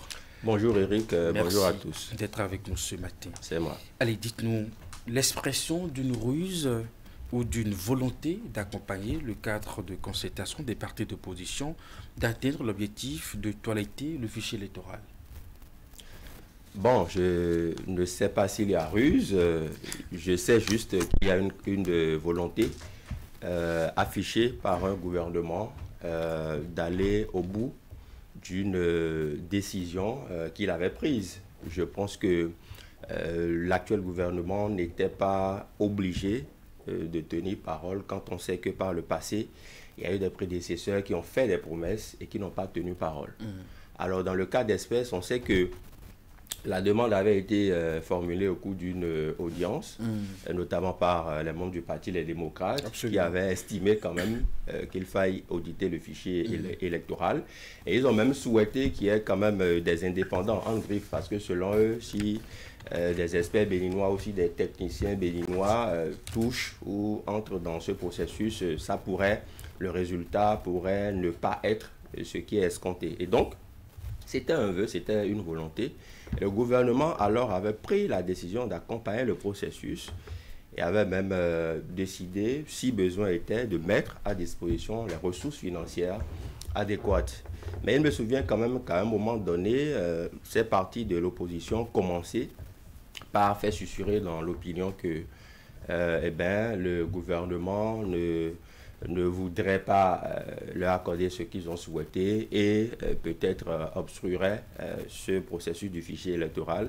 Il n'en est rien puisque suite au Conseil des ministres de ce mercredi, on a quand même su que le gouvernement a fait évoluer les choses. Et donc, comme qui dirait désormais, je pense que l'opposition politique au Bénin n'a plus de raison de soupçonner quoi que ce soit. Le gouvernement de mauvaise foi. Justement, ils ont maintenant intérêt à accompagner ce processus, à rester présent du début jusqu'à la fin. Oui, Franck Arnaud. Pour moi, il ne s'agit pas de satisfaire aux desiderata de l'opposition ou de la mouvance, si déjà l'opération qu'on va engager doit permettre d'introduire une certaine transparence dans ce que nous allons faire en 2026. Pour moi, c'est pour toute la nation. Et si ce n'était pas une bonne chose, je ne vois pas le chef de l'État accéder ou même le Conseil des ministres a cédé à cette démarche faite par les opposants. Ça aurait pu arriver du côté des mouvanciers ou de n'importe quelle force composante de la République pour dire attention, ce que nous demandons, il faut voir clair le fichier électoral. Mais bon, si c'est venu d'eux, c'est une bonne chose, mais on ne va pas s'enorgueillir outre mesure pour dire attention, c'est nous qui avons fichier électoral, ainsi de suite. C'est pour toute la nation parce que ça va permettre de corriger les irrégularités, ça va permettre de lever les doutes là où il y en a et aussi de préparer un fichier exempt de critique pour 2026. Je crois que ce qui s'est passé hier en Conseil des ministres, c'est la suite logique d'une rencontre avec le chef de l'État. Ensuite, en novembre dernier, avec le ministre garde des Sceaux, avec qui ils ont échangé pour voir comment formaliser cette demande-là qui est venue de l'opposition. C'est une très bonne chose et moi, j'attends la fin de l'opération pour voir. Parce qu'une chose est de mettre en place le financement, c'est sûr qu'il y aura des garde-fous qui vont être posés pour éviter que ça aille dans tous les sens. C'est vrai, on va nous dire qu'il faut toutes les composantes pour faire l'audit. On va nous dire également qu'il faut peut-être une structure, une entité peut-être indépendante pour revoir tout cela. Et je m'attends à ce que, dès cet instant, que les politiques puissent véritablement taire les divergences, parce que vous allez entendre bientôt, je ne le souhaite pas, mais lorsque vous êtes avec des politiques, il faut s'attendre toujours à des quiproquos, des tiraillements, qu'on ne nous dise pas après la représentativité, qu'on ne nous dise pas après la façon dont ça se passe. Ce n'est pas ce qu'on a souhaité. Dans tous les cas, avec ce qui a été fait en Conseil des ministres, on voit une certaine volonté du gouvernement d'aller vers cette demande-là faite par l'opposition. Et c'est déjà une bonne chose, parce que si vous êtes fermé à des revendications, à des requêtes d'une partie que vous avez en face de vous, je crois que ça envenime souvent la situation. Avec cela, ça va décrisper un peu l'atmosphère au niveau de cette problématique-là, l'audit du fichier électoral. C'est une bonne chose. Ce que je voudrais dire, oui, rapidement. Oui, c'est que, en fait, ce fichier électoral revêt un enjeu majeur, parce que nous sommes quand même à la veille de jours électoraux que le Bénin n'a jamais connus. Donc, il s'agit des élections générales. Et donc, si ce fichier électoral est bien audité, si c'est bien conduit, c'est parti pour plusieurs années. Et n'oubliez pas que dans ce pays, on a connu quand même des listes qui ont fait objet de polémiques. On a parlé dans ce pays de listes électorales permanentes, informatisées. Mais où en est-on aujourd'hui? Certains ont estimé même à un moment donné que la liste était bâclée et tout ce qui va avec, suivez mon regard. Et donc, tenant compte de tout ceci et tenant compte aussi et surtout du fait que la liste électorale, c'est pour toute la nation, je suis d'accord avec Franck, sauf que ici, il s'agit des acteurs politiques qui la manipulent, cette liste-là, c'est à des fins électorales ou électoralistes, si vous voulez. Chacun voudra contrôler ce qu'il souhaite contrôler pour 2026. Et donc, l'enjeu ici est tout autre. Et donc, les intérêts sont également... Mais constatez avec moi qu'il y a un fait rare. C'est la première fois qu'on voit un gouvernement et partis d'opposition, en tout cas, s'harmoniser autour d'une question. C'est pas si fréquent que ça. Oui, ils s'harmonisent autour de la forme. Et Franck le disait tout à l'heure, attendons le fond pour voir. Et donc, c'est aussi ça. Et les opposants ont toujours cherché la petite bête. Ici, il ne s'agit plus de chercher la petite bête. Il s'agit de constater que le gouvernement, qu'on le veuille ou pas, qu'on l'aime ou pas, de son côté, a fait ce qu'il doit faire, quitte au parti de l'opposition, parce qu'ils se sont réunis au sein d'un cadre de concertation. J'estime et je souhaite pour eux que ce cadre dure longtemps et donc qu'ils puissent accompagner de leur côté le processus. Alors Franck, si le gouvernement montre sa bonne foi et sa volonté d'accompagner le cadre de concertation des partis d'opposition, comment comprendre que les partis de la mouvance jugent inopportune cette démarche même des partis d'opposition d'auditer le fichier électoral? Quand le cadre a fait le tour des partis de la mouvance, la réponse est négative. Non, je pense que ça n'a pas été exactement leur réponse à ce cas de concertation des forces de l'opposition. Je pense qu'ils avaient dit que ce qu'ils demandent n'était pas contenu véritablement, n'était pas légal. Et donc, pour le code électoral. Pour cela, ils ne devaient pas s'aligner derrière ce qu'ils demandent. Mais vous savez, c'est une doléance qui a été posée au chef de l'État lors d'une rencontre. Et lui, en tant que chef de l'exécutif du gouvernement, qui est partie prenante de l'organisation, de la bonne organisation des élections, pense aujourd'hui, avec ses ministres, qu'il faut donner les moyens pour auditer. Vous savez, aucun chef de l'État ne veut partir en organisant des élections qui suscitent des polémiques, qui suscitent des problèmes, qui dérangent la République et tout. Il voudra partir en organisant des élections qui sont jugées crédibles, transparentes et tout. Je crois que c'est bien réfléchi de la part du chef de l'État, là où je dis que ça peut être également une façon, un petit piège. Est-ce que je vais parler de piège? En tout cas, si, tel que c'est donné là, les moyens pour auditer, véritablement, la partie d'en face ne saisit pas la pêche et fait les choses de façon consensuelle ou essaie de concéder certaines, disons, certaines certaines demandes également de la mouvance, je pense qu'ils seront pris à leur propre piège parce que rien n'accablerait Patrice Talon plus tard pour qu'on dise mais le gouvernement n'a pas donné. Et il a dit à une rencontre, il dit les questions électorales, on dit il n'y a pas de l'argent dans la caisse, il n'y a pas si, que ça c'est du passé. Il vient d'en donner encore la preuve et je pense que c'est un bon processus qui vient d'être lancé. Et si un processus doit marcher, et la mouvance et l'opposition dès cet instant, devrait se dire, nous devons jouer notre partition pour arriver à bon port. Si on tire chacun le drap de son côté, on n'arrivera à rien du tout. Et même les fonds qui sont décaissés, ça va passer par la fenêtre. Et ce n'est pas bien pour nous qui sommes contribuables et qui constituons, en tout cas, qui cotisons ces sous-là dans le budget public national. Ce que souhaite Franck, nous savons que ce n'est pas du tout la position des partis de la mouvance, mais avec cette volonté de gouvernement qui vient de franchir encore une nouvelle étape, n'est-ce pas un désaveu pour ces partis de la mouvance? Désaveu, peut-être, même si je voudrais bien parce que pour eux, il n'est pas question d'auditer le fichier électoral. Oui, pour eux, justement. il n'y a pas de problème. Ça voudra dire, en fait, on peut avoir plusieurs grilles de lecture. L'une d'entre elles, c'est que les partis de la mouvance, me semble-t-il, foncent parfois tête baissée dans un soutien, dans un suivi.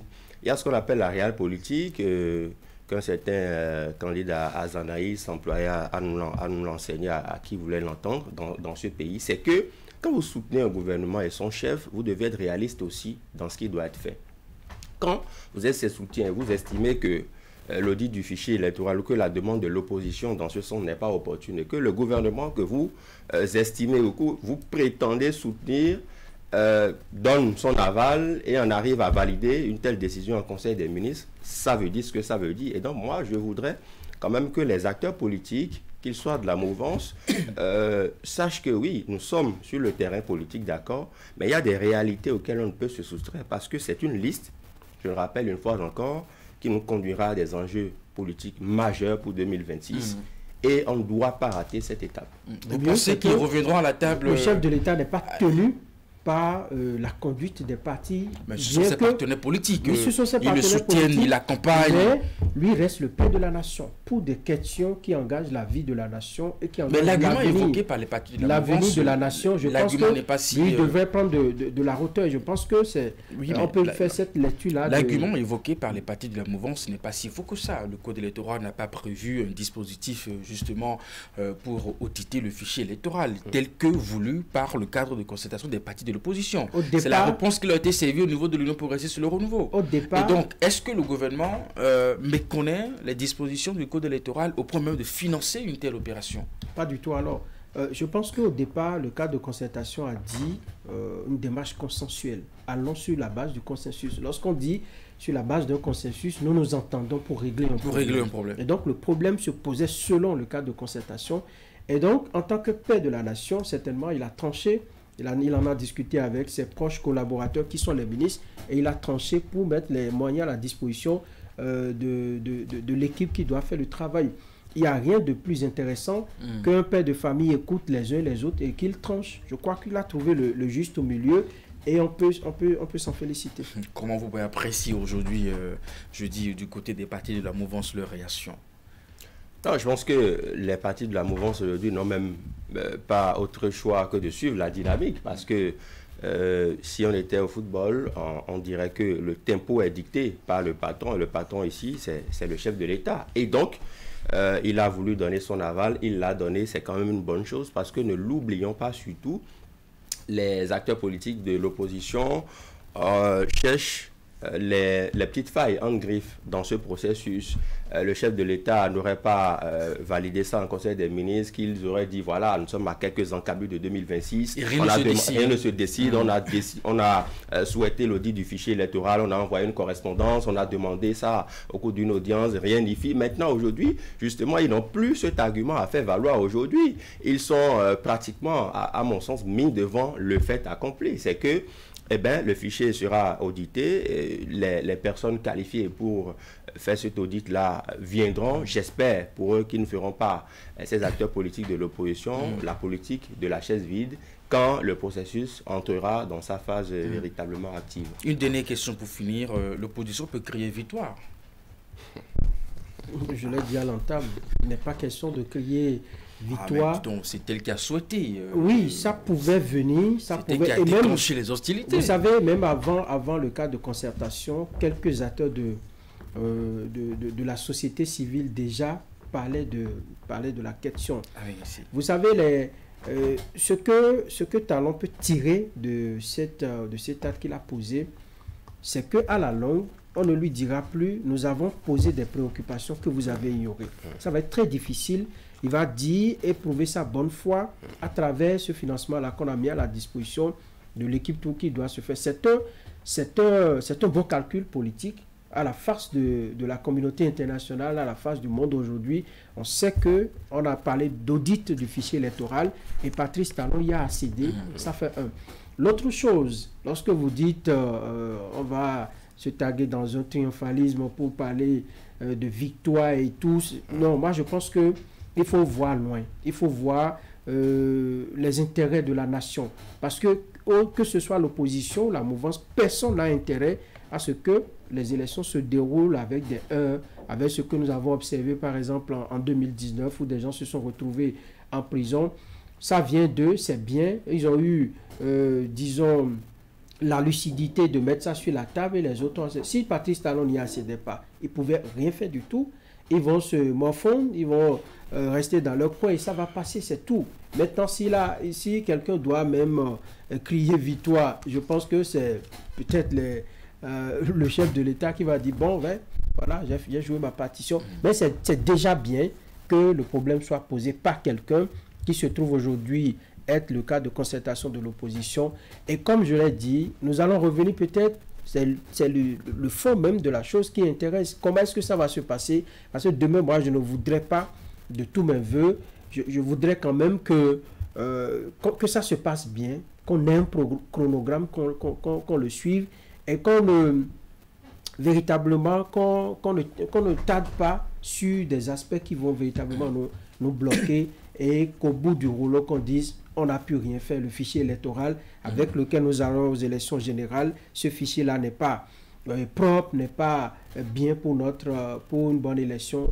Je souhaite vraiment qu'on en arrive pas là. Choisi de satisfaire cette demande de l'opposition, est-ce que ce n'est pas le choix le plus facile? Parce que nous savons que l'opposition demande par exemple le retour des exilés politiques, l'opposition demande qu'on libère les prisonniers politiques, une assise nationale et bien d'autres demandes. Est-ce que le gouvernement n'a pas choisi ce qui est peut-être plus facile, en tout cas, pour permettre, dans le discours politique, n'est-ce pas, qu'on puisse dire quand même que le gouvernement a fini par accorder quelque chose à l'opposition? Alors, posons-nous les bonnes questions. Est-ce que entre l'audit du fichier électoral et le retour des exilés dits politiques, qu'est-ce qui prime ou qu'est-ce qui balise le terrain pour 2026? Là est la question. Moi, à mon sens, et je pense que j'ai suivi certaines sorties du gouvernement sur la question, quand vous estimez que des gens ont maille à partir avec la justice, ils peuvent rentrer, s'expliquer. S'il n'y a rien, voilà, la justice les blanchit. Donc, le gouvernement n'est pas la justice. Je pense qu'il faut essayer aussi de faire la démarcation entre les choses. Et quand on est acteur politique, il faut se dire un instant, si nous étions à la place de l'autre, comment aurions-nous réagi? C'est facile de critiquer quand on est au bord du terrain. Ben, quand vous enfilez le maillot, vous vous mettez sur le gazon vert, vous constatez toute autre chose. J'estime que le gouvernement a fait le choix idéal parce que les enjeux à venir sont des enjeux assez cruciaux. Et il faut aussi ne pas oublier le fait que le fichier électoral, il y a ce qu'on appelle l'appurement, donc les personnes décédées qui doivent être tranchées, les nouveaux majeurs d'ici à 2026, il y aura des nouveaux majeurs, il y a des personnes... En fait, il y a tout un travail à faire au niveau du fichier électoral. Et si après ça, cela ne rassure toujours pas l'opposition, parce qu'il y a aussi cette demande de relecture du code électoral. Oui, vous savez, le code électoral, j'ai suivi un peu ces travaux-là, a été adopté ou voté, si vous voulez, au Parlement. Et je pense que l'opposition est représentée au Parlement. Moi, ce que j'ai toujours dit, c'est quoi? C'est que quand vous voulez formuler des doléances, c'est comme si, Eric, vous avez votre fille à la maison qui a une doléance pour vous. Elle veut vous demander quelque chose. Elle va voir Franck, elle dit, Franck, j'aimerais que tu me fasses ci. Ou bien j'aimerais que, en tant que mon père, tu me fasses ci. Elle laisse son père. Et puis, non, en fait. Je me dis, les questions qui méritent d'être réglés au Parlement doivent l'être là-bas. Heureusement que l'opposition y est représentée aujourd'hui. Ils ne pourront plus parler de Parlement monocolore et tout ce qui va avec. Donc, il y a des mécanismes quand même pour poser certaines doléances. Quand vous passez à côté, pour moi, c'est qu'il y a un problème. Et les acteurs politiques, ils le savent mieux que quiconque. Merci à vous, Stanislas Anoua, Franck Arnoux. Merci. Vous avez encore un mot à ajouter sur le sujet? Alors, je voudrais que l'audit commence. Que l'audit commence. L'argent est sorti. C'est quand même important. Hein, 159 millions. Que l'audit prenne fin et que le match commence. Que le match commence et que nous puissions nous entendre sur le minimum. Si on ne le fait pas, je crois qu'on aurait perdu du temps à tout le monde. On aurait perdu les ressources parce que là, c'est quand les ressources vont être engagées et tout que on va commencer par soulever les points d'achoppement et ça n'est pas bien. Ces 159 millions, nous en avons besoin dans d'autres secteurs. Oui, nous en avons besoin dans d'autres secteurs. Lequel, par exemple? Les médias? Régler, je ne sais pas, il y en a tellement d'urgence, tout est urgent dans le pays actuellement. Et donc, si on ne veut pas faire un bon usage des 159 millions, qu'on les retourne, qu'on les redirige dans d'autres secteurs pour régler d'autres problèmes auxquels sont confrontés les bénéficiaires. Il est 8h57, c'est l'heure à laquelle je dois rendre l'antenne, la réalisation pour la suite des programmes sur Canal 3 Télévision. Merci de nous avoir suivis à midi. Retrouvez Gilles Dadi dans cette émission de Distraction, le plein de midi à 13h, votre journal, 19h30, la grande édition de la soirée. Après moi, c'est la revue de presse. À très bientôt.